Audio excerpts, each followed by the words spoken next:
နိုင်ငံတကာပညာရေးဘက်ကိုပြောင်းလဲဖို့စဉ်းစားနေရဲ့ International University တွေမှာတက်ရောက်ဖို့စဉ်းစားထားရင်ဆိုရင် IGCSE ဆိုတာကိုခဏကြားဖို့နေမှာပါ IGCSE ဆိုတာဘာလဲဘယ်သူတွေဖြေဆိုကြတာလဲဘာလို့ရွေးချယ်တင်တာလဲဆိုတာကိုအခုဗီဒီယိုလေးမှာပြပြသွားမှာပဲဖြစ်ပါတယ် IGCSE ဆိုတာဘာလဲ IGCSE ဆိုတာ International General Certificate of Secondary Education ရဲ့အတူကောက်ပါပုံမှန်အားဖြင့်အသက်14နှစ်ကနေ16နှစ်ကြာ Grade 10ဒါမှမဟုတ်ရည်ရနိုင်ကျောင်းသူကျောင်းသားတွေဖြေဆိုကြပါတယ် IGCSE လက်မှတ်ကိုကမ္ဘာတဝန်းက University တွေကလက်ခံတယ်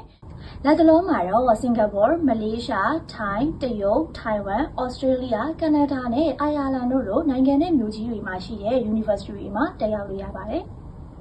ကိုဝါသနာပါတဲ့ဘာသာရပ်တွေကိုရွေးချယ်သင်ယူနိုင်ပြီးတော့ A-level ဒါမှမဟုတ် University Foundation Program တွေတက်ရောက်ဖို့အတွက်လည်းအကောင်းဆုံးရွေးချယ်စရာတစ်ခုဖြစ်ပါတယ်။ IGCSE နဲ့ဆိုရင်ကမ္ဘာတဝန်းမှာရှိတဲ့ Top University တွေမှာတက်ရောက်နိုင်ပြီးတော့ grading ကောင်းနေဆိုရင်တက္ကသိုလ်တက်ရောက်တဲ့အချိန်မှာ scholarship လျှောက်ထားနိုင်တဲ့ကမ္ဘာပေါ်မှာအခိုင်အမာဆုံး high school graduate တစ်ခုလည်းဖြစ်ပါတယ်။အဲ့ဒါကြောင့်ဖေဖေမေမေတို့ကသားသမီးတွေအတွက် high school graduate တစ်ခုဖြစ်တဲ့ IGCSE ကိုရွေးချယ်ဖို့စဉ်းစားထားတယ်ဆိုရင်တော့ကလေးတွေရဲ့စာသင်ကြားရေးပိုင်းမှာစိတ်ချရပြီးတော့အောင်ကျဲ85%နဲ့အထက်ရှိရဲ့ CTCI မှာယုံကြည်စွာအနံ့နိုင်ပါရဲ့ရှင်